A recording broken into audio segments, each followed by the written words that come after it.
Hello, I'm Susie. This is my podcast. The initial thing I want to say is that the reason that I haven't been, super present in creating content is because, I'm just not doing great.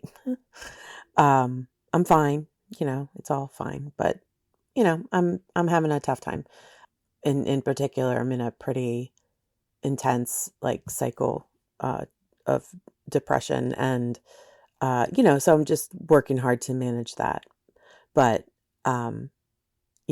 what's not helping is that we're in the final stretch of what is to be,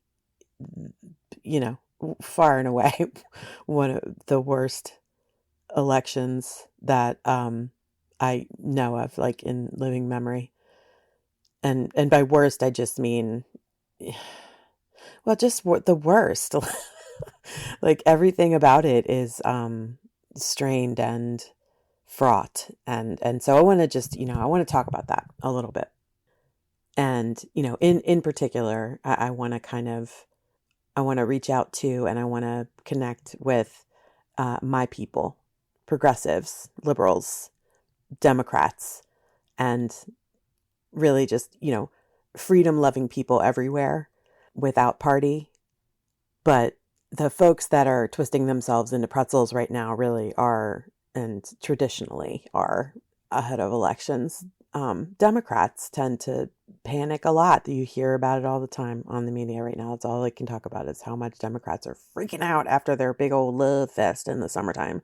And, that's not a change, but it does feel like it's like everything else this year is sort of ratcheted up in a way.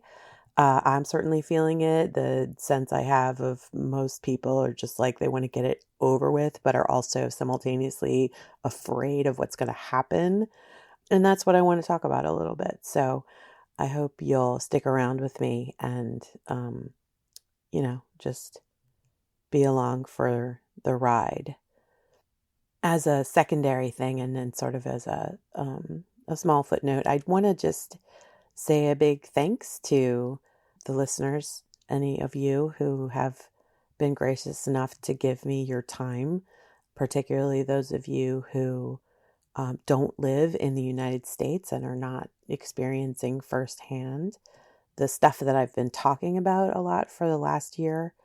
I confess that I'm in a bit of an obsession spiral because it feels, historic and important right now. And if you have been listening, you know that I have a particular fondness for historical moments that shape the future. And I think we're living in one, which is astonishing. I don't think I've really experienced that in such a intense way. I mean, the pandemic certainly felt like, well, shit, this is happening and it's horrible. And that was awful, but it still felt like a thing that will be over eventually, that we'll heal from and move on. And this feels very different. So I want to just kind of take that moment to say thanks for the folks that are tuning in, listening, and sharing the content with people. I hope that it's helping in some ways to provide a perspective that you might not otherwise have had access to.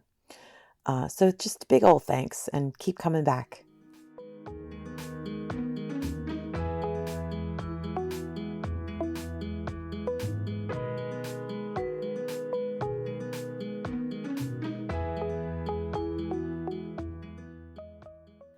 Okay, so the first thing that I want to kind of say is the headline, which is, I think it's important to keep hope alive.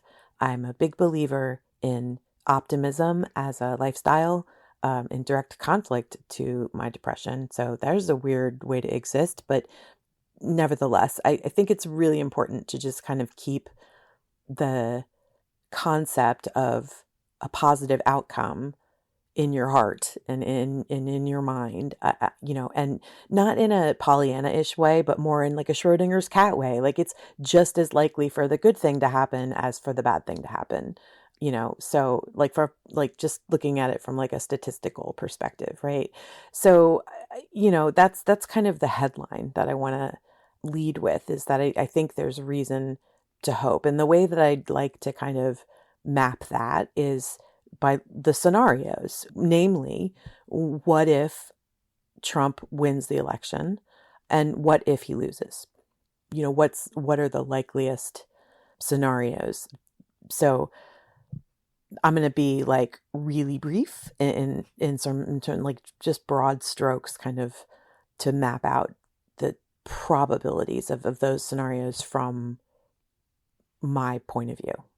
If Trump wins the election, I do think that there's going to be a real period of difficulty in the first couple of years of the administration, and certainly depending on how the congressional elections turn out. So, for example, if Trump wins the presidency outright, legitimately gets the electoral college votes that he needs to win, and we have a democratically controlled House and a Republican controlled Senate, which seems to be potentially the likeliest outcome, then I think that we're going to see a continuation of the kind of gridlock that we're looking at really now with this 118th Congress, which has been the least effective Congress since the 37th session of Congress, which was the one immediately preceding and during the Civil War. So this current Congress has enacted something like fewer than 80 pieces of legislation during its session, which speaks to a terrible kind of impasse between political parties, which is not great. But I think that it's likely that we would see that, that continue to some degree. However, I think also we would see an effort on the part of the administration to sort of lead by decree. I think we'd see a lot more executive actions, and I think that those executive actions, have the potential to be really bad in the long term in terms of a continuation of a rollback of environmental legislation, of civil rights legislation, and certainly of regulation that protects consumers and citizens from corruptive influences in financial sectors, which is hugely important. Like, I don't want to just like roll that off like it's not an important thing. But on the flip side of that is that it's not just, I don't think that they are going to be able to just roll. Like, I don't think they're going to be able to just bulldoze completely. I think there's going to be, in that scenario, a pretty powerful and organized resistance that will encompass both elected officials, but also activists and organizer groups, and probably at some level at the courts, that will prevent the worst from happening, which would be the sort of revocation of constitutional protections that, kind of entrench dictatorial power within the presidency. I really don't, like, my bones tell me, and I know that's like not a scientific predictor, my bones, but just, kind of as a gut thing and looking at the whole history of our country, I think that we're not going to roll over that easily. It's just not going to happen. Like, you can't use a historical parallel, even like Germany in the 30s, as a good analog. It's more important to look at the states in the 30s, where there was a huge movement to support fascist regimes, and the whole of the country was like, nah, dog, that's not what we're about. So, and when I say the whole of the country, I of course mean like sort of like legislative majorities, right? Like, there's definitely, as I said, there were people who were very much like, democracy sucks, like we need a fascist here. And so that movement didn't happen. And it didn't happen because we've been, a strong democracy from inception. That's not true of almost of any other nation or, nation state in the world. That's unique to the United States. And that can't be discounted as sort of like a cellular, piece of our identity, to the extent that it's just not going to be that easy to completely undo democracy. That said, it won't be that hard to disrupt it in a way that is seriously damaging either, that's what I'm predicting is the likeliest scenario under a Trump win. But again, here's a silver lining: presidential terms aren't forever. And they are constitutionally mandated now that there can be only two. President Trump has served a term already. If he wins this election, he'll get one more. That's it. And he won't be able to presidentially decree his way into, a third win. And he can't do an executive order that undoes the Constitution. And I don't believe that he'll be able to get Congress in its entirety to sign off on such a change. There's other cheaty ways he could happen, but again, there's going to be powerful resistance to that on legitimate places and sort of, extra, legislative, if you will, in terms of like protest and people working really hard to push back against that kind of movement. It's just not going to just, democracy over, guys. Like that's just not going to happen. I really believe strongly. Now, the other scenario is, what if he loses? Unhappily, an equally likely situation. I'm not going to reiterate the probably infinite number of times that you've heard the disbelief that, like, is this election tied? And, I'm not going to relitigate that, nor express my own deep disappointment that that's where we are. I have my thoughts about why that is. I've discussed them here at length. And it sucks in my opinion, but it's not just my opinion that counts. So if Trump loses, I think we're pretty clear he is not going to accept that, like regardless of how it, comes down. Even if Vice President Harris wins, a significant number of electoral votes. And we know this because he's already done this in 2020, where Joe Biden won 306 electoral count votes, and President Trump was not, and has still not, acceded to that fact. So, I don't think we can really dispute that, that's what's going to happen. And moreover, that machinery that's sort of behind him, the MAGA world, has been really breaking a sweat on trying to infiltrate at local election levels, be they county or state, to refocus their attention on this election certification piece, which is novel. I mean, it's novel in our day, in history. We've not really seen the attack focus on this parliamentary, kind of ministerial role before, and trying to make it something that it's not. But that's what's happening. And so I think there will be a period of difficulty, not unlike we experienced in 2020, if Vice President Harris wins. And I think that it's going to be fraught. And I think there's certainly potential for violence, but, we don't really know what that looks like. But I think, we can certainly predict that Trump is not going to go down, without some kind of a fight. And I think we need to prepare for that, both mentally and emotionally, and also legislatively and from a law enforcement perspective.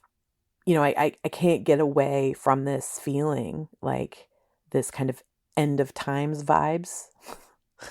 Again, that, just looking at the Congress and thinking about the parallels there, that this Congress is so stuck, and the Congress right before the Civil War was also just kind of stuck for a lot of similar reasons.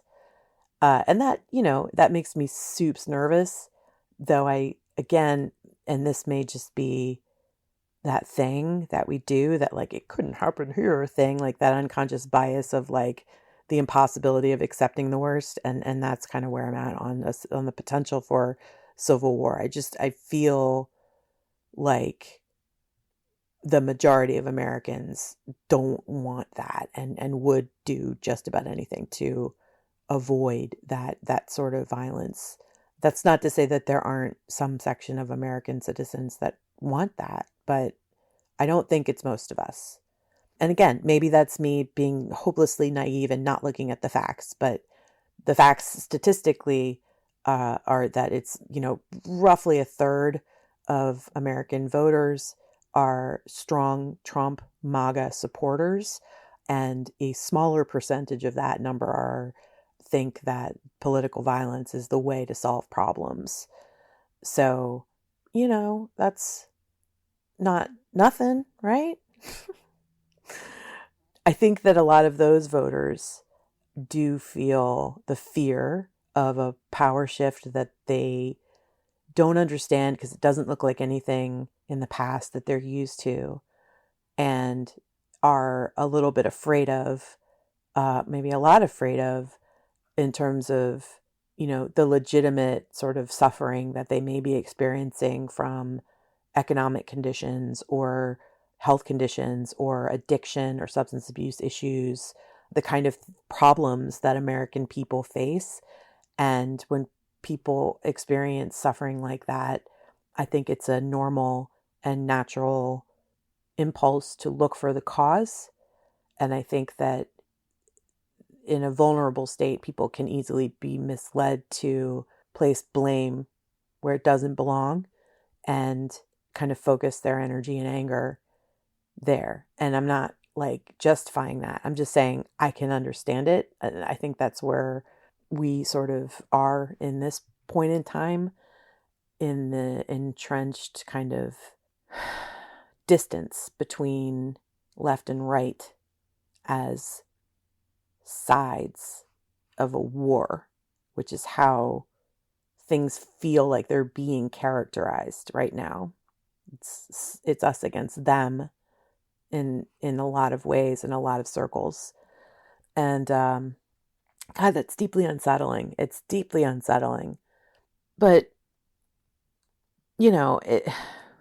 I mean, I don't want to be reductive. I feel like, in some ways, like, this too shall pass. Like, if we just keep faith, if we just hold on to some basic concepts. The first being that, we're all humans, and all humans are created equal, endowed by their creator with certain inalienable rights, that among these are life, liberty, and the pursuit of happiness. And I think we can sort of take heart in the idea that, government is currently functioning. It's doing pretty good, actually. There's been a great deal of restabilization under the Biden-Harris administration. You may not love all of their policies. Like, that's not new. That's totally normal. And candidly, that's as it should be, right? Like, you shouldn't, we live in a country of 300 million people or more. It's like 330 million people. It's so huge. Like, it's so many people across a huge, geographic area. There's going to be differences among us for lots of different reasons, anthropologically speaking, that there's the terrain and the topography of where we live affects how we live and who we are and how we think. There's so many different elements that influence people's thinking and their points of view and their worldviews. And in a country like ours, I don't think that you can expect perfection. It's not attainable in this kind of a system. But the fact that we've sustained self-governance for close to 250 years under those circumstances is amazing. Like, props, United States of America. You guys are freaking awesome. Like, way to be, like, way to just, like, let the people decide. Like, I love it. We should keep doing that. It's so good. Again, and I think we should sort of take heart that this government is working. The economy is stronger and stronger every day. Our foreign affairs have like normalized in a way that we hadn't seen, for some time, like probably pre-Bush. Things have kind of re-anchored themselves in terms of like commitments to our alliances. And I'd argue that that restabilization, that renormalization is part of the reason why we're seeing wars break out, because it is the last resort of cowards. Vladimir Putin invading Ukraine was very much a response to, well, shit, I guess, I'm going to have to go in hard because these guys are going to mess with me to the point that I'm going to be unable to hold this power. So I'm going to have to figure out a way to double down on my power. I'll just invade the neighboring country and say that it was mine to begin with. Hamas, I think, capitalized on what was a seriously disrupted government in Israel, where before the October 7th attack, the prime minister was under all sorts of scrutiny for corruption. And there were huge demonstrations, historically, like massive public demonstrations in opposition to Netanyahu, relating to multiple sort of authoritarian things he was doing in their government, including an overhaul of the court system so that he couldn't be indicted for stuff. Like the people were extremely unhappy. There's an enormous destabilization going on in that government, and Hamas took the opportunity to yoink in there because they saw that, that floppiness happening,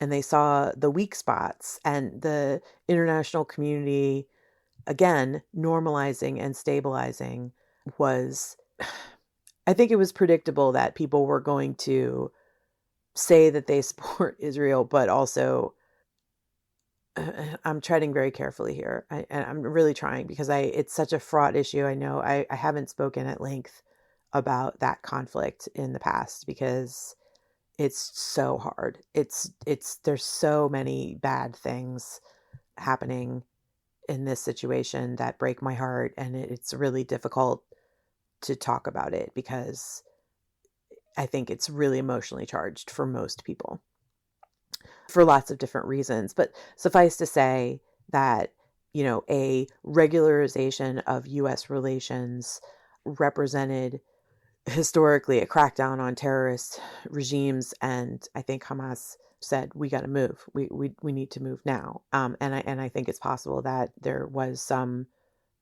direction from, the direction of Iran, kind of saying, now's the moment. You got to get in there.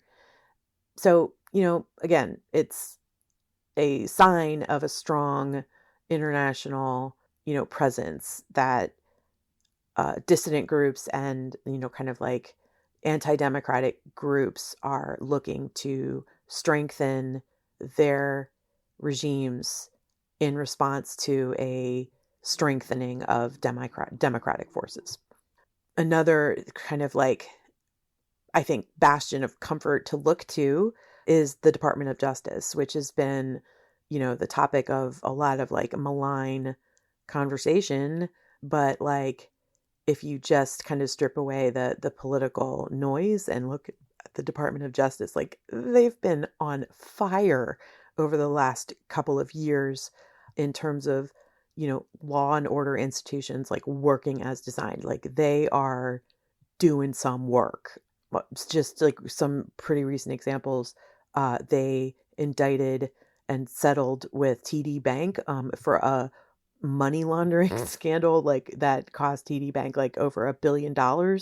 Like that's not nothing. Like that's a huge settlement, $1 billion from a private bank. Like that's there's been continuing effort on the Trump indictments for his election interference and potentially starting an insurrection, as well as the stealing of national documents.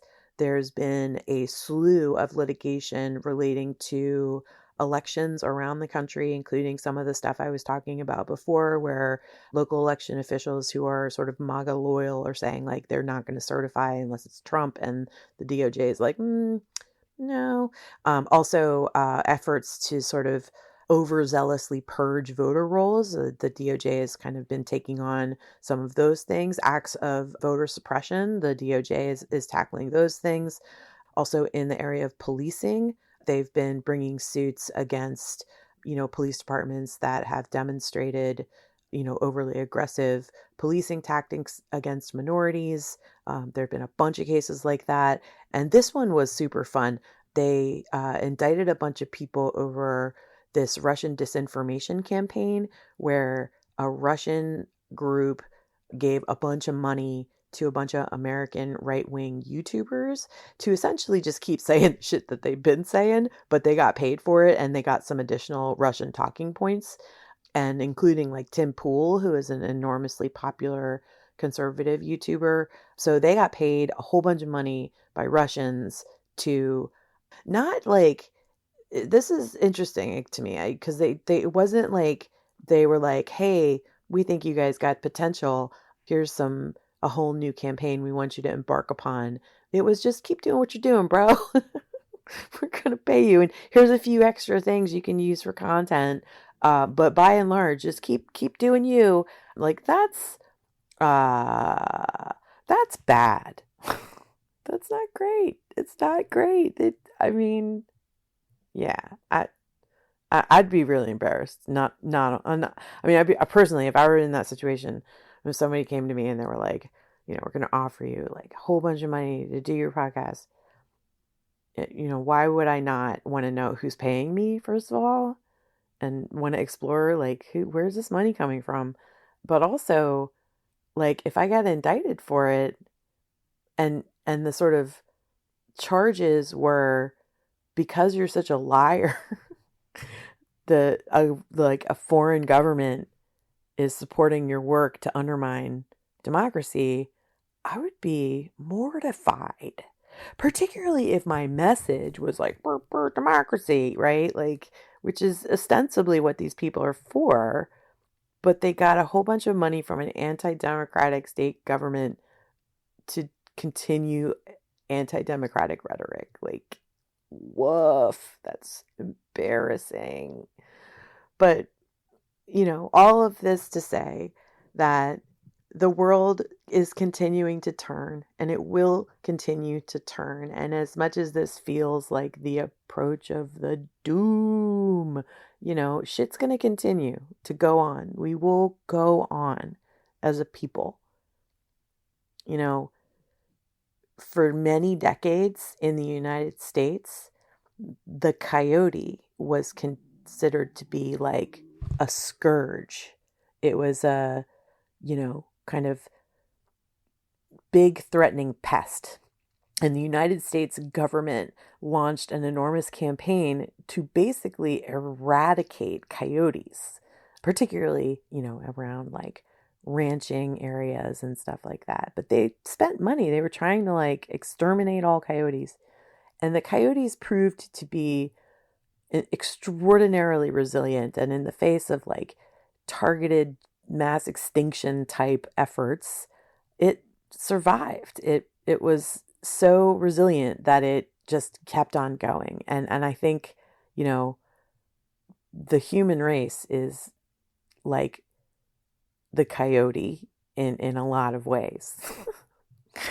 And we're not going anywhere. Whether we exist as we are now in this life that we, have built for ourselves in America, like in a, free democratic society, maybe with an asterisk, but nevertheless free to criticize the government, like free to have, independent media, free to have a podcast in which I openly criticize sitting members of government without fear of imprisonment or financial economic sanction. That's it's an idea that has tenacity, and I think it's important to recognize that.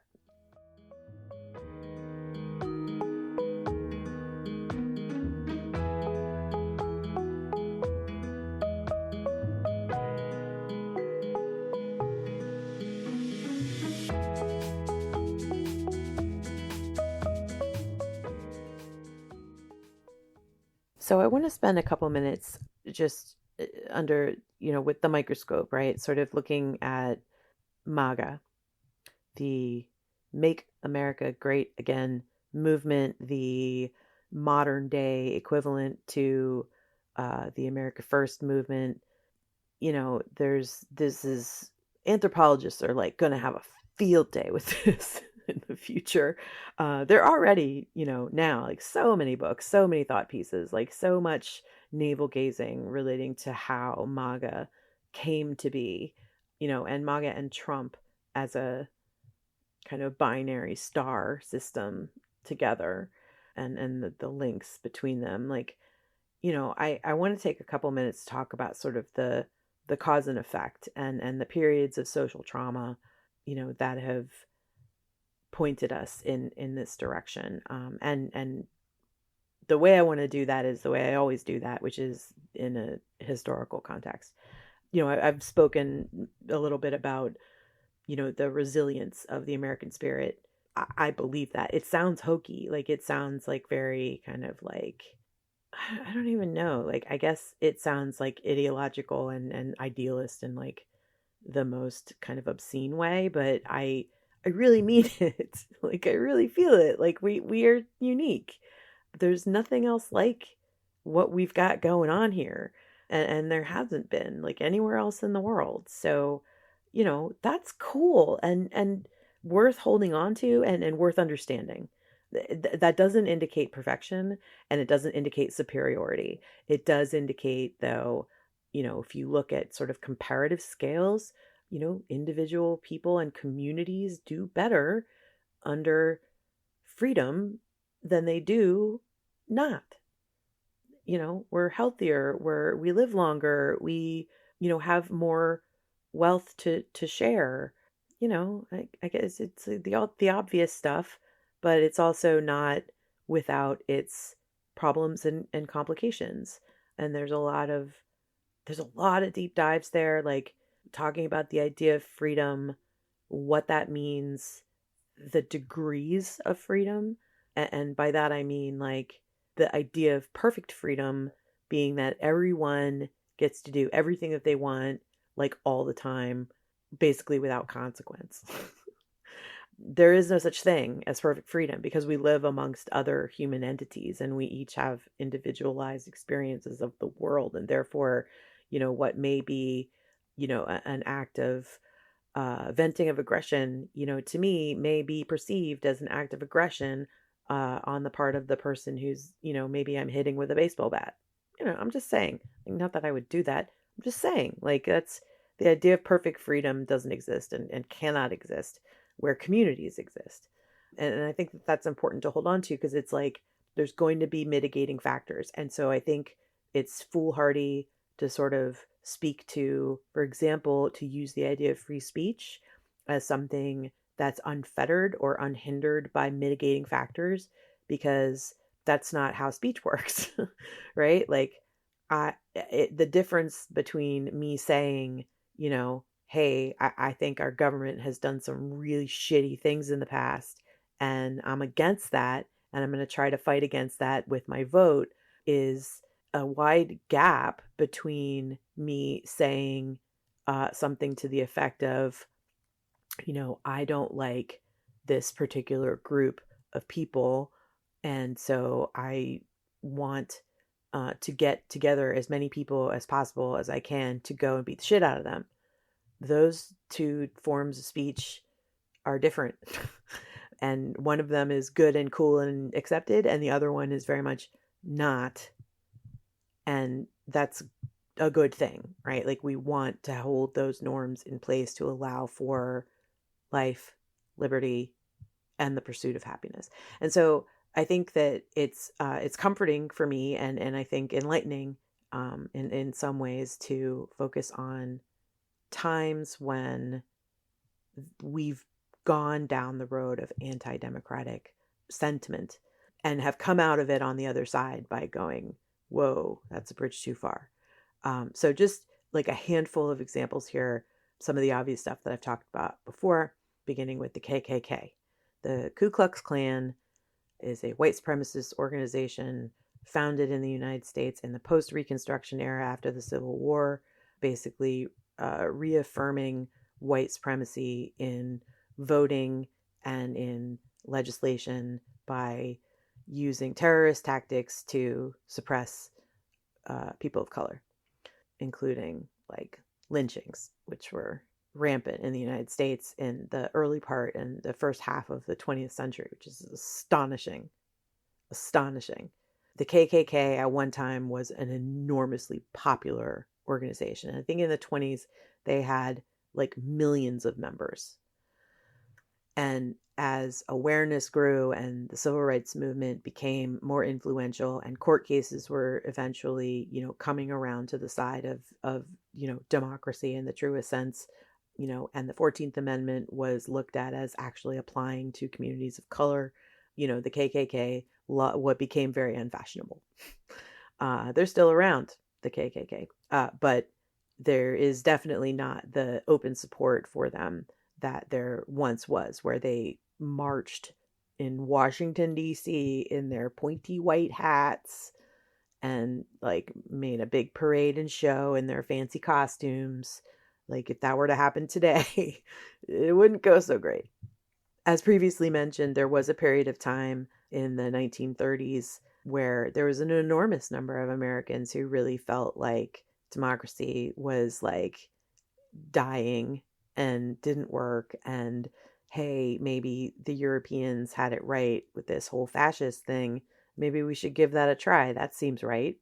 And we all learned that that really lends itself to the most abysmal forms of violence, as well as just oppressive regimes that harm people like at a mass scale.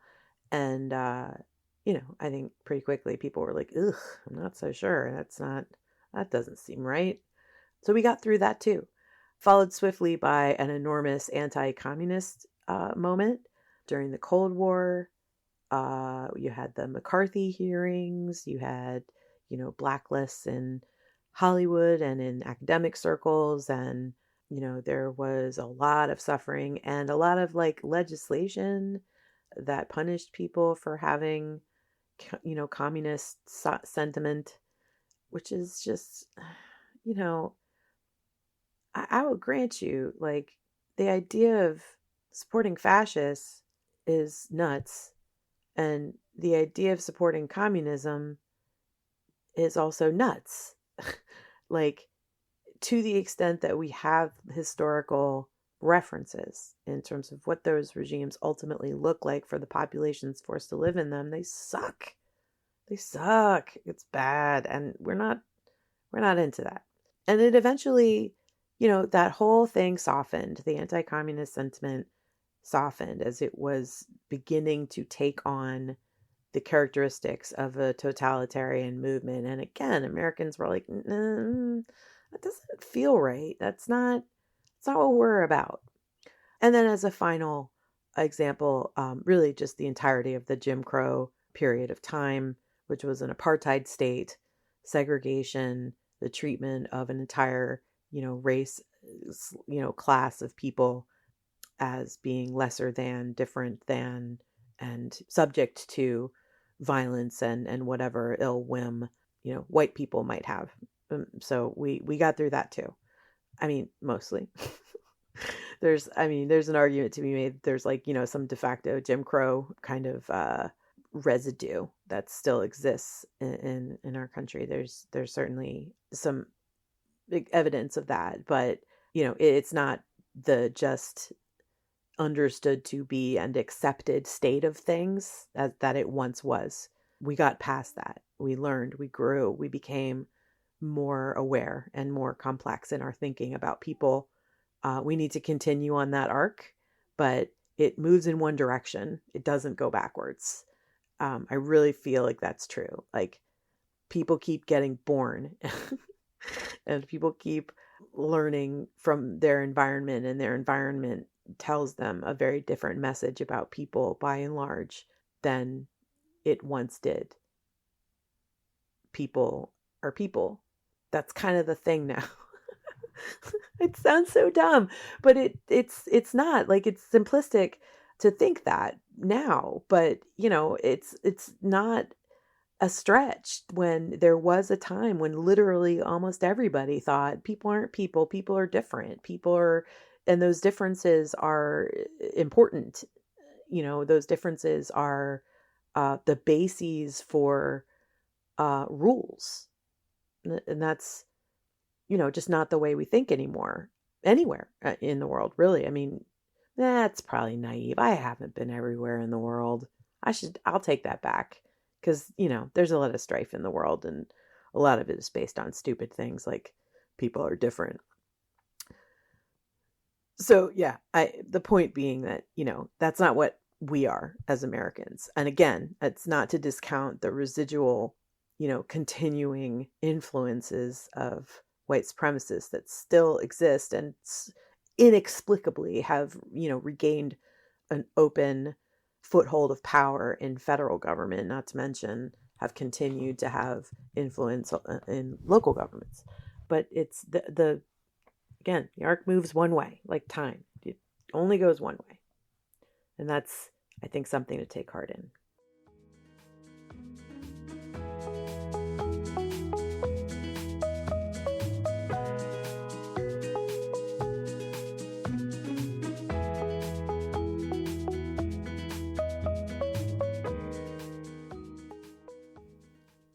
As we approach the election of doom, I want to just take a moment to think through the goals of MAGA. And again, I'm gonna broad stroke these just to own that right up front. I don't want to take multiple hours to do this podcast, though. I could. But I like you too much to punish you in that way. And I know you wouldn't listen for so long. So I'm going to, be brief in my assessments. But I do want to just kind of like, I don't know, draw out what I think are some of the goals of MAGA, both, on a micro level and on a macro level. Like, that is to say, on the part of like individual voters, and then on the part of like sort of the party and the leadership. So, on a micro level, and also before I dive in here, I do want to just say, like, this is all my perception. This is what I'm seeing through the lens of mostly media, because I'm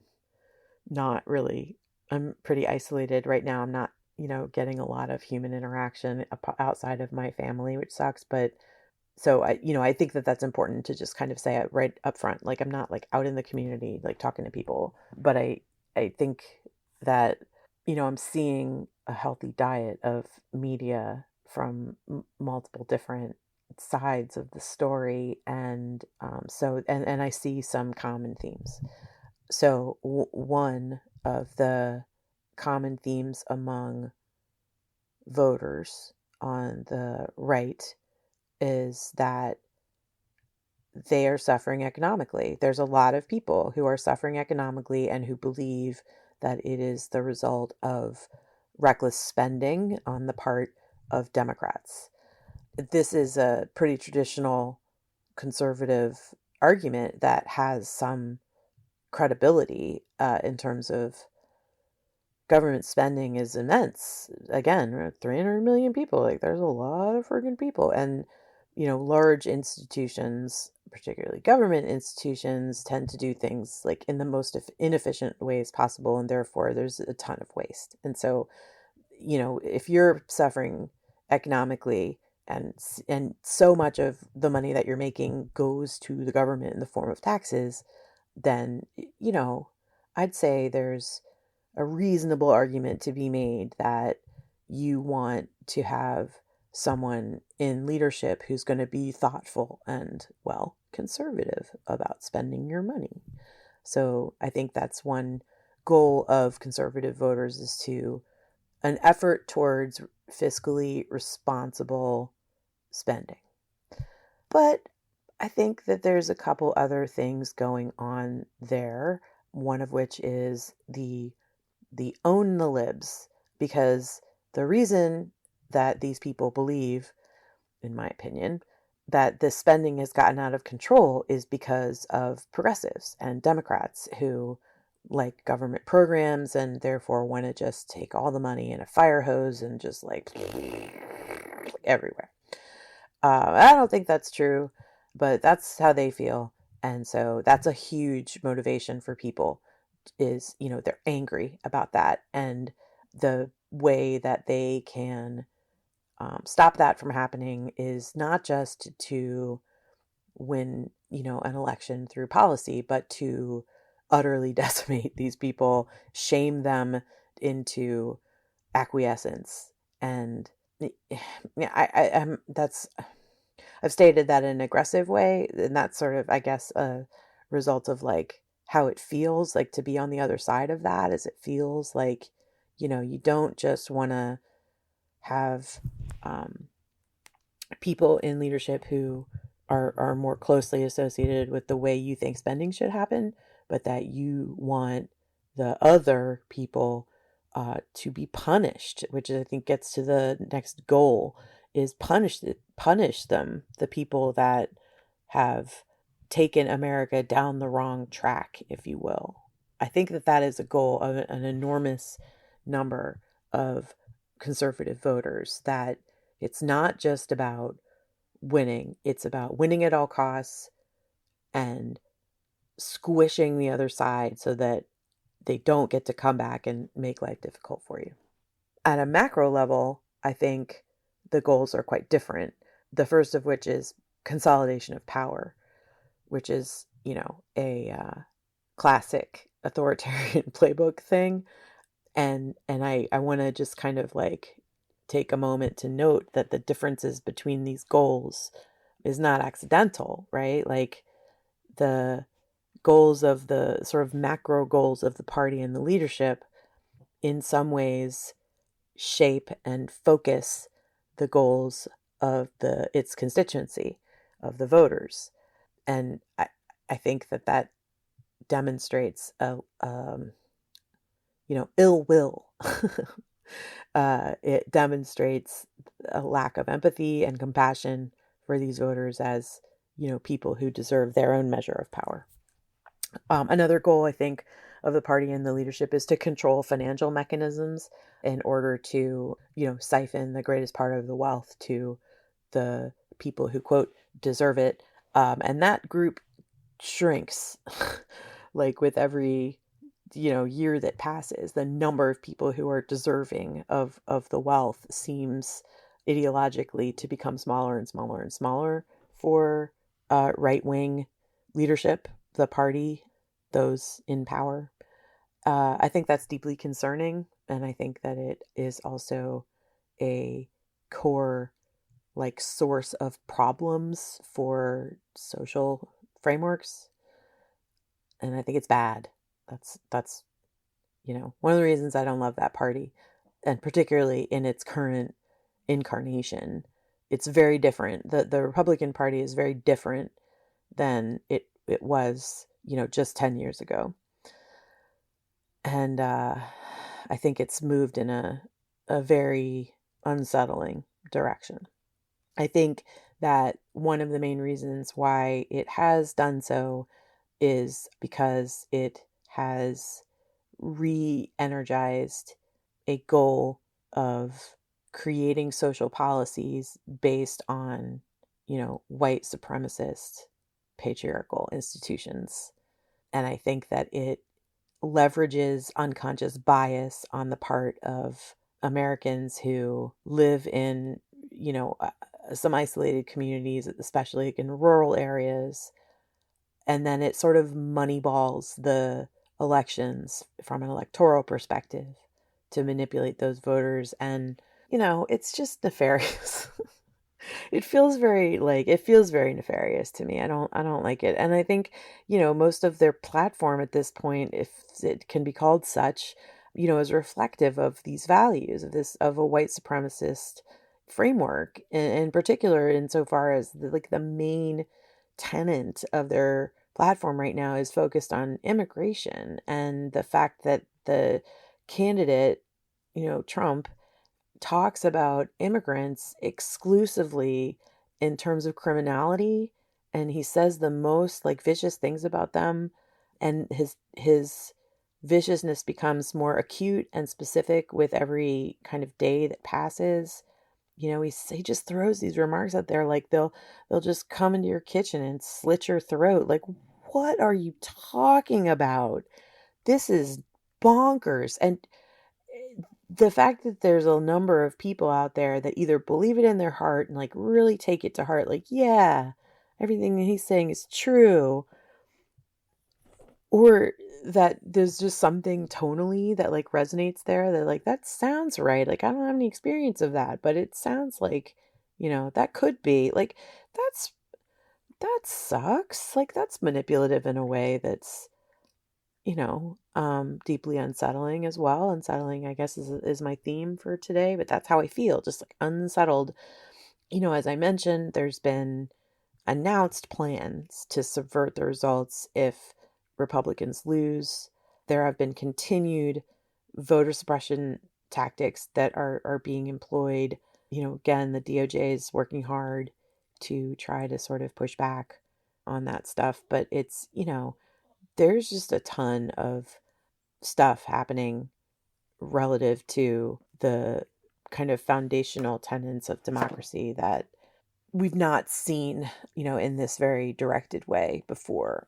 So things do feel like awfully precarious in this moment, but I'm holding on to hope. I'm holding on to hope. No matter what happens, like as a result of the election, I'm holding on to the hope that things are going to be bad for a while if Trump wins, in my opinion. But we can come back from it. It might take a long time, but we can come back from it.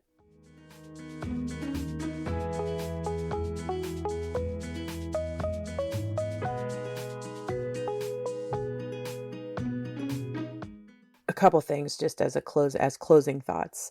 One of which is, I've spoken before, and I think there's more and more conversation out there that about the Electoral College and the needlessly problematic and complicated mechanistic process that it represents, that it can so easily be manipulated if the political will, is there. And there are some ways of, mitigating that, I guess, or, kind of hedging the potential for, like I said, like kind of like moneyballing the election. There's a couple things. One is and something really interesting that I like very much, which is to say there's a state pledge that can be signed. 13 states, including my state, have already signed on to this pledge that it will pledge all of its electors to whoever wins the national popular vote. That is to say, rather than just the electors, pledging whoever wins the popular vote in the state, but that those electors would then be pledged to whoever wins the national popular vote. I personally think that that's one can see how that, certain that might be perceived as problematic. Like if the electors are in a situation where they're having to cast their votes for the person that their state didn't vote for, like I can understand that. But in the circumstance where the national popular vote actually goes for a candidate, then the likelihood that that state's popular vote also supports that candidate is statistically higher.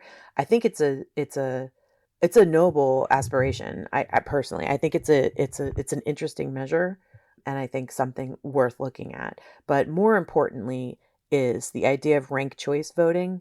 Please look that up if you have not already. It is a way for kind of, everybody to get, what they want. Like in the sense that democracy is really the art of compromise. Ranked choice voting represents one of the ways that actually can be, that actually can come to pass. That there's a true sense of like, the people who are participating in government, who have a voice and are casting ballots, that their vote can actually count in ways that they don't in the winner-take-all system that the Electoral College currently represents. So check it out, ranked choice voting. if you're down, which I think you should be, it's so cool. If you're down, reach out to your elected officials, let them know you want Congress to take it seriously and start talking about election reform in a way that, preserves our democracy, in a way that escapes parochial ideas about the worthiness of voters, because that's some bullshit.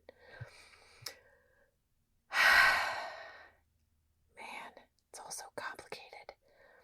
But it shouldn't be. It should be pretty simple. One person, one vote. Finally, I do just want to make a very quick note about a book that's coming out that I'm super excited to read, and that I want to encourage everyone to read, which is called Alexei Navalny, Patriot, a Memoir. And this book is being published, and it was created by Alexei Navalny's wife, Yulia is her name, and she has committed herself to continuing the work that Navalny did as the opposition leader in Russia. Alexei Navalny he died in prison, but it's largely suspected that he was murdered in prison by the state, by Putin specifically, not perhaps by his own hand, but certainly at his direction. And, Alexei Navalny was not an American, and he didn't have American values. He was Russian, but he was a democratic activist in the truest sense of the term. He was someone who believed in the power of the people, and he wanted that power to be endowed to his people, as we have in the United States. And I would encourage people to read this book because, and I haven't read it yet, but I just know it's going to be good because I followed his YouTube for a long time. I learned everything that I could learn about him, and followed his progress closely up until the point of his death, because I think that people like Alexei Navalny are, a bastion of resistance and hope against the totalitarian regime of people like Vladimir Putin. Russia represents right now, I think, a serious cautionary tale for the US. And I think we're slipping, kind of in that direction. I think it's really interesting that the right wing media space softly addresses Russia as, something to aspire to. But there is no independent media in Russia. Journalists are routinely killed or disappeared. Many of them, most of them, have had to flee and live in exile. Others have been, imprisoned. There is no protest in Russia. People that protest are, again, disappeared or killed or sent to serve in the military. They're, conscripted, basically. There's a lot of economic disparity in Russia because the powers in the government have siphoned away that wealth for themselves. This is a future that's possible for the United States. This is part of that macro goal that I was talking about on the part of MAGA leadership. Many of the people that support the MAGA movement are billionaires and would really like to keep their money and maybe make more of it, really at the expense of whomever. So read this book, support Yulia Navalnaya to the extent that you can. She still is keeping up the YouTube channel, Alexei Navalny's YouTube channel, and it's really enlightening as well as really inspiring. And so I'd encourage you to go and look at the work that she's doing and send her all your support.